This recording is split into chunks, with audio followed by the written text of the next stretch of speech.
नमस्कार दोस्तों, मैं सत्येंद्र सिंह आज बात करूंगा। मैं आम आदमी पार्टी के जो 7 सांसद हैं, राघव चड्ढा सहित, जो पार्टी से अलग हुए हैं, उससे आम आदमी पार्टी का क्या होगा, आम आदमी पार्टी का राजनीतिक भविष्य क्या है, आम आदमी पार्टी के सामने जो नए चैलेंजेस बार बार क्यों आ रहे हैं।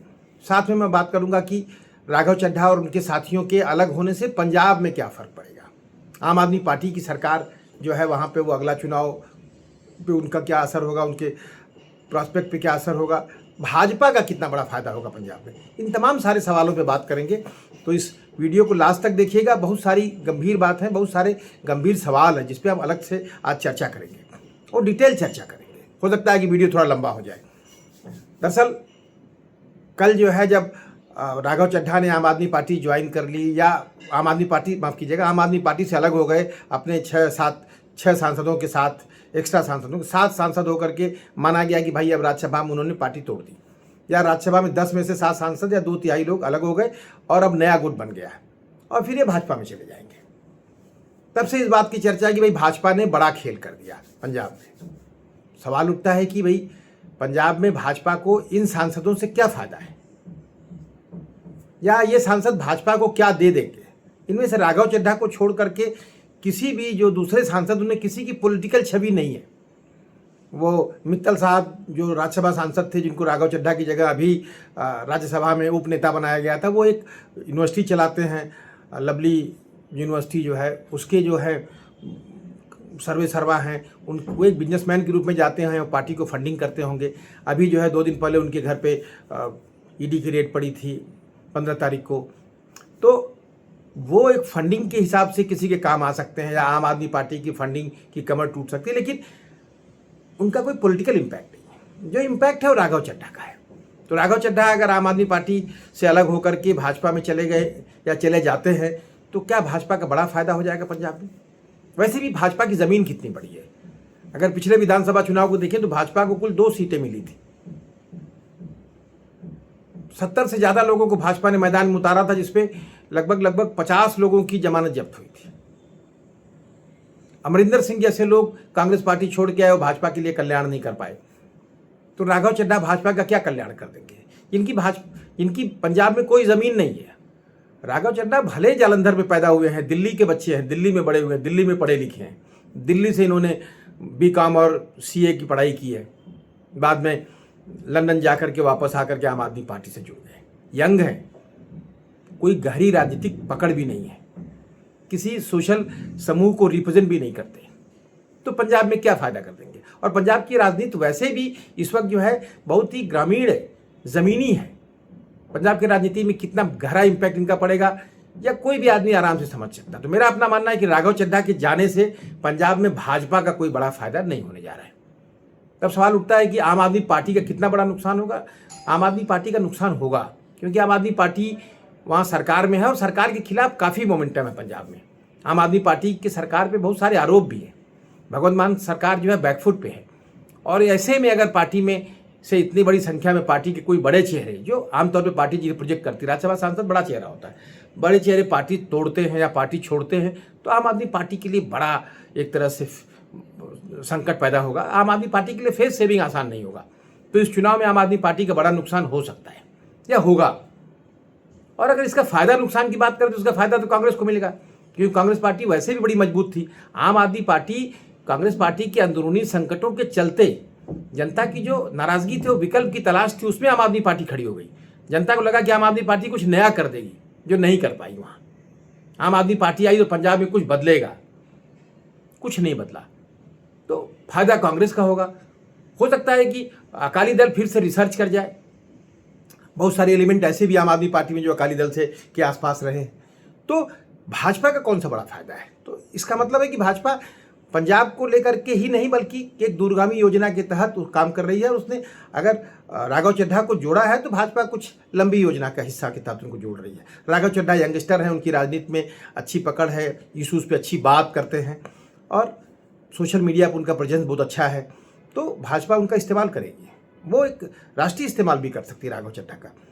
तो भाजपा इस तरह का काम करती रहती है, तमाम पार्टियों से ऐसे लोगों को जोड़ रही है, जोड़ती रही है जो क्षमतावान हो, जो पार्टी के काम आए। तो मेरा अपना मानना है कि यह भाजपा की एक लॉन्ग टर्म स्ट्रेटजी का हिस्सा है, पंजाब का हिस्सा नहीं है। अब सवाल उठता है कि आम आदमी पार्टी जो है अपने लोगों को बांध क्यों नहीं पा रही है। पार्टी जब 2013-14 में अस्तित्व में आई तो भाई पार्टी को लेकर के लोगों में बड़ा गहरा उत्साह था कि आम आदमी पार्टी देश में नया विकल्प पेश करेगी। इस देश में दिल्ली ही नहीं देश भर के तमाम हिस्सों से यंगस्टर्स पार्टी से जुड़े थे। तमाम सारे पढ़े लिखे लोगों के लिए यह पार्टी जो है एक तरह से संभावनाओं वाली पार्टी थी। हालांकि तब मैं आम आदमी पार्टी के उस पूरे आंदोलन का विरोधी रहा हूं और मुझे वो आंदोलन समझ में नहीं आया। मैं पॉलिटिकली सक्रिय व्यक्ति नहीं था, पत्रकारिता के नाते मैं लोगों से मिलता जुलता था और मेरे तमाम दोस्त इस बात को लेकर के मुझसे नाराज रहा करते थे कि यार आम आदमी पार्टी को लेकर इस तरह से क्रिटिकल क्यों, माफ़ कीजिएगा, उस आंदोलन को लेकर इतने क्रिटिकल क्यों। तो तब मैं लोगों से कहता था कि भाई ये आंदोलन जो है ये एक तरह से एक मुद्दे को पकड़ के देश बदलने की बात करता है। ये एनजीओ का आंदोलन है, इसमें राजनीतिक संभावना नहीं है। और अगर जब बाद में राजनीतिक संभावना बनी तो लगा कि भाई उसको हाईजैक कर लिया गया।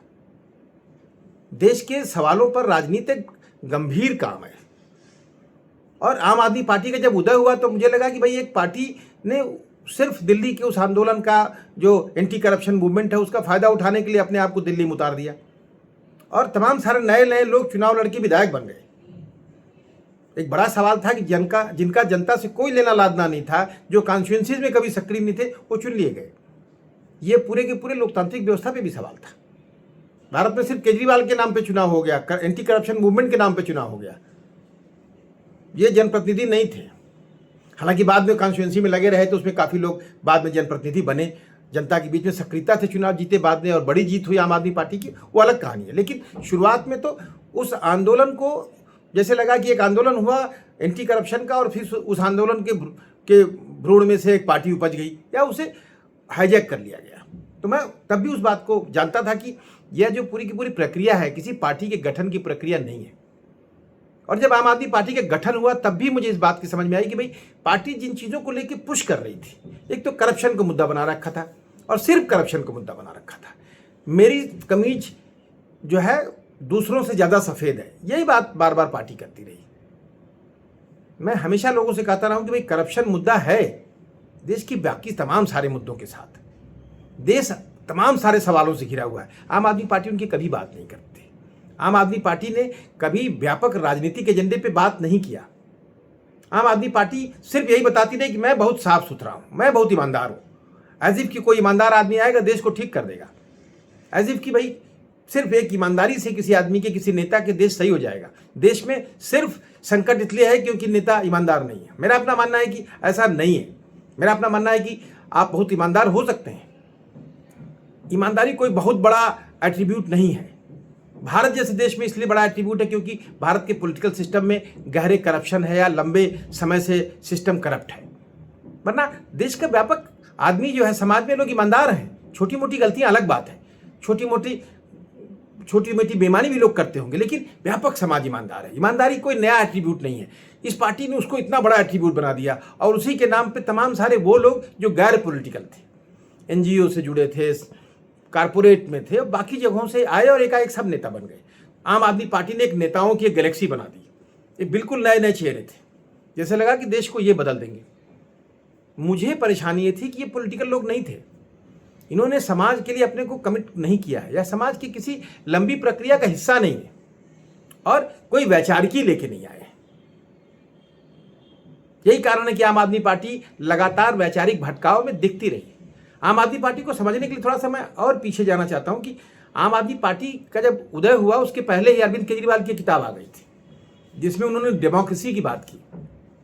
उस किताब से मैं कानपुर से दिल्ली के रास्ते में ट्रेन के ट्रेवल में पड़ गया और मुझे लगा कोई आदमी जैसे ऐसी बात कर रहा है जैसे डायरेक्ट डेमोक्रेसी की बात कर रहा हो, जैसे कि वो स्कैंडिनेवियन देशों से लौट के आया हो और उसे लगता है कि भाई इस देश में जो है सारी समस्याओं का हल है कि जनता जो है सीधे कुछ फैसले लेगी। जैसे ही लगा कि भाई हर मुद्दों पे जनमत संग्रह हो जाएगा, जनता हर मुद्दे पे फैसला लेगी। यहाँ तक कि अरविंद केजरीवाल बार बार बोलते भी थे जनता हमें बताएगी किसे चुनाव लड़ाना है। अरे भाई जनता तो चुनाव में वोट करेगी, आपको किसको चुनाव लड़ाना है तो पार्टी बताएगी और एक पार्टी का स्ट्रक्चर होगा। पार्टी का स्ट्रक्चर आपको खड़ा करना होगा जिसमें ढेर सारे कार्यकर्ता होंगे। जनता जो है लास्ट में वोट करेगी मुद्दों पे। और भारत में डायरेक्ट डेमोक्रेसी की बात बेमतलब थी। भारत अभी रास्ते में है, बहुत गहरे विचारों से भारत को गुजरना है। भारत को अभी हासिल करना है तो बहुत सारे सवालों को भी हल करना है। भारत सिर्फ इकोनॉमिक डिस्ट्रीब्यूशन के कुछ सिंपल फार्मूला से इसकी सारी समस्याएं हल नहीं हो जाएंगी। रिजर्वेशन से लेकर के जाति जनगणना से लेकर तमाम सारे सवाल इस देश में, ये सवाल है, ये बहुत गंभीर सवाल है। इस देश को इन सवालों से निजात पाना है और राजनीति उसको निजात दिलाएगी। मैं यहाँ पे आम आदमी पार्टी की तुलना में भाजपा को इसी नाते बेहतर पार्टी मानता हूं। भाजपा एक वैचारिक पार्टी है, भारतीय जनता पार्टी एक लंबे राजनीतिक यात्रा से आई है, तमाम सारे सवालों को अपने राजनीतिक पटल पे हल किया है। यहां तक कि जाति जनगणना को लेकर के जैसे आज आम आदमी पार्टी, माफ कीजिएगा, भारतीय जनता पार्टी या मोदी सरकार ने बोला कि हम कराएंगे। अब जाति जनगणना एक बड़ा मुद्दा रहा होगा उनके वैचारिकी के प्लेटफॉर्म पे, उसको हल करने में उनको भी काफी लंबा समय लगा।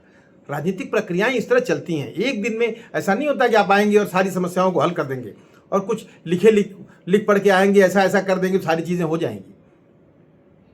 कि ये जो है ये कानून बदल दिया आपने, ट्रैफिक लॉ को ऐसे बदल दिया, फला लॉ को ऐसे बदल दिया, ये छोटे छोटे सवाल फंसे हुए हैं, इन पे काम होना चाहिए। लेकिन व्यापक राजनीति के लिए राजनीतिक वैचारिकी की जरूरत है, जो आम आदमी पार्टी के पास कभी नहीं था। यही कारण है कि आम आदमी पार्टी तमाम नेताओं का जमघट बन के रह गया। यही कारण है कि पार्टी में नेता बनने की कोई प्रक्रिया नहीं रही। यही कारण है कि जो पार्टी में स्टैब्लिश हो गया वो नेता हो गया। केजरीवाल बहुत बड़े नेता नहीं थे, पहले एनजीओ चलाते थे, सामाजिक मंचों पे राजनीतिक कार्यकर्ता के रूप में काम करते थे। केजरीवाल की ईमानदारी पे किसी को शक नहीं है। लेकिन जब चुनाव हुआ, केजरीवाल पहली बार नेता बन गए और सबसे बड़े नेता बन के रूप में उभरे, तो उनकी छवि ने काम कर दिया। अब पूरी की पूरी पार्टी उसी केजरीवाल की छवि के भरोसे टिकी है। दूसरे और सारे लोग थे, जिसमें कि प्रशांत भूषण थे, योगेंद्र यादव थे, बहुत सारे लोग थे। ये बहुत वैचारिक लोग थे, गंभीर समझ वाले लोग थे। लेकिन बाद में इनको समझ में आ गया कि जब पार्टी जो है केजरीवाल के नाम पर चल रही है, केजरीवाल की छवि पे चल रही है, तो उस पार्टी में उनके लिए बहुत दूर तक के लिए कुछ नहीं था। राजनीति जब भी कोई आदमी करने आता है तो अपने लिए करने भी आता है। ऐसा नहीं है कि ये बड़ी बेवकूफ़ी वाली बात है कि हम समाज को पूरी तौर पर जीवन समर्पित कर दिए। उसमें आपके लिए कुछ सम्मान चाहिए, आपको इस बात का एहसास होता है कि मैं जो कर रहा हूँ उसका आउटकम होगा। राजनीति कोई व्यक्ति ऐसा नहीं है जो ये कहे कि मैं इसलिए करने आया हूं कि मेरा उसमें कुछ नहीं, मेरा स्व शामिल है, मैं उसमें खुद शामिल हूं। राजनीति करने की हर प्रक्रिया के अंदर जो है आदमी अपने लिए, अपने मन की संतुष्टि के लिए करता है। आदमी को लगता है कि मैं दुनिया को आकार दे रहा हूं, इस फीलिंग के साथ आदमी राजनीति करता है। जब उसे लगता है कि मेरा कोई रोल नहीं है, तो उस पार्टी में जिसके अंदर क्षमता होती है वो पार्टी में बहुत दूर तक नहीं जाता है। जो अरविंद केजरीवाल की पार्टी में हुआ, जो लोग आए उनको लगा कि पार्टी में कोई विचार तो है नहीं, कोई वैचारिक संघर्ष होगा नहीं, पार्टी के अंदर इनर डेमोक्रेसी के नाम पे कुछ नहीं है, पार्टी सिर्फ केजरीवाल की छवि पे चल रही है और पार्टी का पूरा फोकस छवि बनाए रखने पे है। तो फिर पार्टी में उनके लिए कितना दूर तक जाने का रास्ता था। बारी बारी से लोग अलग होते चले गए, फिर अलग अलग जगहों पे सक्रिय हो गए। उनमें सब लोग अच्छा काम कर रहे हैं। योगेंद्र यादव जो हैं तमाम सारे सवालों पे सक्रिय रहते हैं। प्रशांत भूषण जो जुडिशल सर्किल में जो है इशूज़ पे लगातार सक्रिय रहे। तो ऐसे लोग अलग हो गए, दूसरे और भी लोग थे। लेकिन क्योंकि पार्टी के पास कोई वैचारिकी नहीं थी, तो हुआ क्या कि जब भी लोग पार्टी से अलग होते थे वो वहीं पहुंच गए जो उनका बेसिक फ्रेमवर्क था। आम आदमी पार्टी के उस आंदोलन में ज्यादातर लोग भाजपा के या हिंदुत्व के फ्रेमवर्क के लोग थे। ये वो लोग थे जिन्होंने मान लिया कि देश की समस्याओं का हल हो गया है। ये खुले बाजार के समर्थक थे और इन्होंने मान लिया कि बाजार सब कुछ तय कर देगा, सिर्फ बाजार को रेगुलेट करना है ठीक से। इन्होंने मान लिया कि कुछ सिस्टमिक चेंजेस करेंगे और दुनिया काम करने लगेगी। और इन तमाम सारे लोगों में काफ़ी बड़ी संख्या में वो लोग थे जिनका संघ का बैकग्राउंड था या संघ की राजनीति से उनका इमोशनल कनेक्ट था या सहमति थी। केजरीवाल की आज भी सहमति है। केजरीवाल बार बार संघ से बातें करते रहे, पिछले चुनाव के पहले आपने देखा होगा। ये बात अलग है कि माइनॉरिटी के तमाम सारे समूह जो आम आदमी पार्टी से जुड़ गए, क्योंकि वो हिस्टोरिक पोजिशनिंग थी। जब आम आदमी पार्टी इमर्ज कर गई तो भाजपा के सामने दिल्ली में अकेली बड़ी पॉलिटिकल फोर्स थी। माइनॉरिटी पूरी तौर पर जुड़ गई। सिखों के बीच में सिख दंगों का गहरा घाव था, उसको आम आदमी पार्टी ने ठीक से छुआ और कांग्रेस पार्टी अलग थलग पड़ गई। सिख जो है आम आदमी पार्टी से जुड़ गए। तो इस तरह से तमाम हिस्टोरिक चीज़ों का फायदा आम आदमी पार्टी ने उठाया, लेकिन आम आदमी पार्टी ने कोई एक वैचारिक फ्रेमवर्क नहीं बनाया। पार्टी के इनर स्ट्रक्चर के अंदर डेमोक्रेसी को इवॉल्व नहीं किया और सिर्फ केजरीवाल की छवि के भरोसे पार्टी चलती रही। आज भी सारा खेल, अभी अरविंद केजरीवाल जेल से छूट के आए तो एक बार ऐसे लगा पार्टी फिर खड़ी हो गई। अरविंद केजरीवाल जेल में थे तो लगा पार्टी बेईमान है, उसके ऊपर ढेर सारे आरोप हैं। मीडिया भी कुछ ऐसे ही करती है कि भाई पार्टी के अंदर करप्शन है और अब ये पार्टी खत्म हो जाएगी। और जैसे ही जो है अरविंद केजरीवाल को मिल गया कि भाई अरविंद केजरीवाल के खिलाफ कोई आरोप जो है नहीं बन पा रहे हैं, अदालत ने कह दिया, अरविंद केजरीवाल आए, फिर इसके बाद उन्होंने घोषणा कर दी कि देखिए मुझे फंसाया गया था और ये ईमानदारी कितना बड़ा इशू है। फिर से लगा कि भाई अब की पार्टी खड़ी हो जाएगी, क्योंकि वो पार्टी सिर्फ केजरीवाल के नाम पर चल रही है। तो उस पार्टी के साथ संकट आना है। राघव चड्ढा एक नहीं है, बहुत लोग जाएंगे। आमतौर पे वो लोग जिनके पास अपने लिए बड़े सपने नहीं हैं, जिनको बड़ा नहीं दिख रहा होगा, वो आम आदमी पार्टी में हैं। आम आदमी पार्टी से दूर के लोगों को अभी भी अपेक्षाएं थी कि भाई आम आदमी पार्टी कुछ अच्छा कर देगी, लेकिन आम आदमी पार्टी के पास राजनीतिक लोगों के लिए बहुत इस प्लेटफॉर्म पे जगह नहीं है। आम आदमी पार्टी बाहर के लोगों को कहाँ अट्रैक्ट कर रही है? आपने पिछले 10-12 सालों में किस नए पॉलिटिकल पार्टी से किसी आदमी को आम आदमी पार्टी में आते हुए देखा? आपने नहीं देखा, क्योंकि राजनीति करने वाले लोगों के लिए आम आदमी पार्टी में स्पेस नहीं है। आम आदमी पार्टी हमेशा से कहती रही कि मैं नेता नहीं हूँ। भैया आप नेता क्यों नहीं? आपको नेता होना चाहिए, राजनीति करना चाहिए। ये जो एनजीओ वाली मनोदशा में पार्टी है, तो एनजीओ वैसे कुछ लोग चलाते हैं, पार्टी आज भी उसी एनजीओ की तरह चल रही है। यही कारण है कि आम आदमी पार्टी के सामने बीच बीच में संकट आते रहे, और फिर यह मान लिया गया कि भाई इमेजिंग और छवि के भरोसे बहुत बड़ी राजनीति खड़ी हो सकती है। आज एक तरह से अरविंद केजरीवाल उसी काम को कर रहे हैं। आम आदमी पार्टी अगर आज मजबूती के साथ खड़ी है, तो जैसे लोगों के बीच में एक तर्क है कि भाई भारतीय जनता पार्टी चाहती है कि आम आदमी पार्टी खड़ी रहे, क्योंकि आम आदमी पार्टी के इवॉल्व होने के बाद भाजपा को समझ में आ गया कि आम आदमी पार्टी ने दिल्ली में कांग्रेस के स्पेस को भर दिया। या फिर आम आदमी पार्टी जब दिल्ली से बाहर निकली, हरियाणा गई या बाद में गुजरात गई या फिर पंजाब गई, तो आम आदमी पार्टी ने कांग्रेस को नुकसान पहुंचाया। जहां भाजपा मजबूती से खड़ी थी, वहां जाके कांग्रेस को नुकसान पहुंचाया। उस कॉन्स्टिट्यूएंसी में खासतौर पर माइनॉरिटी वोटरों को अपने साथ जोड़ा, दलितों और गरीबों की कॉन्स्टिट्यूएंसी को अपने साथ जोड़ा। तो भाजपा के लिए अच्छी गणित थी। भाजपा को लगा कि भाई ये जो है काम के लोग हैं। लेकिन फिर धीरे धीरे भाजपा को समझ में आया कि पार्टी अब बहुत बड़ी हो गई है, भाजपा का अपना जनाधार काफ़ी बड़ा हो चुका है, और अब आम आदमी पार्टी की उनको ज़रूरत नहीं है। अब आम आदमी पार्टी उनके लिए बहुत उपयोगी नहीं बची है। भारत की राजनीति में वैचारिक पोलराइजेशन भी हो गया है। अब आम आदमी पार्टी उस पोलराइजेशन में अलग थलग पड़ गई है। भारत में भाजपा या एनडीए के सामने इंडिया गठबंधन है, और आम आदमी पार्टी वहाँ भी अपने को सहज नहीं पाती है। तो आम आदमी पार्टी के पास वो वैचारिक ताना बाना भी नहीं है जिसके तहत पार्टी सर्वाइव कर पाए।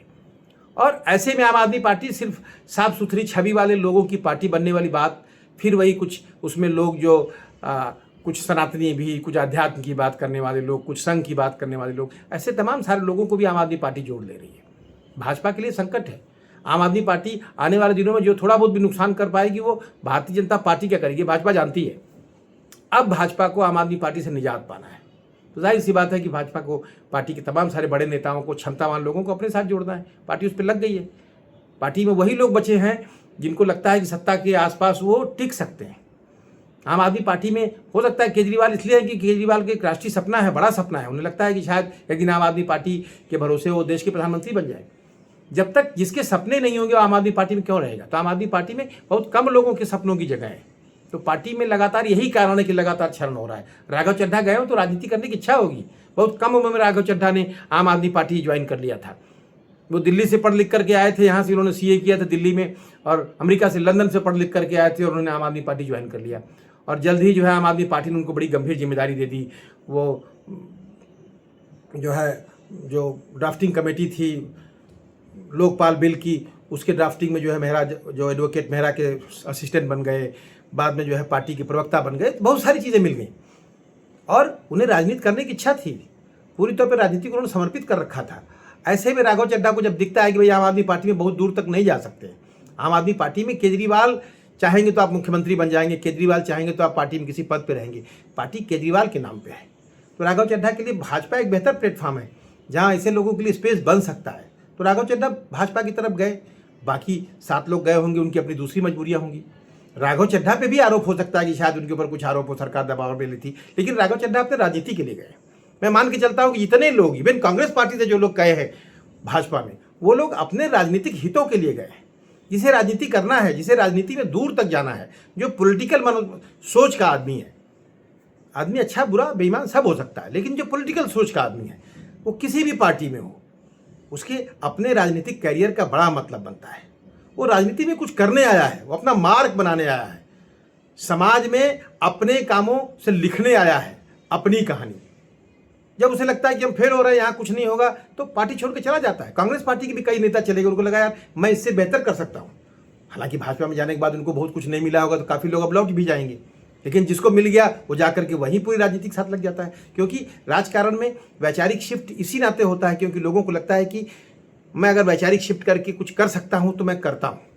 क्योंकि राजकारण करने की जो मनोदशा है वो बड़ी कमाल की मनोदशा है। राजनीति वो लोग करते हैं जो समाज के लिए कुछ देना चाहते हैं, जो समाज को अपने हिसाब से गढ़ना चाहते हैं, जो अपने अंदर ईश्वरी शक्ति को देखते हैं। मैं हमेशा बोलता हूँ कि इनको लगता है कि मेरे पास मैं डिज़ाइन हूँ कुछ अच्छा काम करने के लिए, इस समाज को बदलने के लिए, वो लोग राजनीति करते हैं।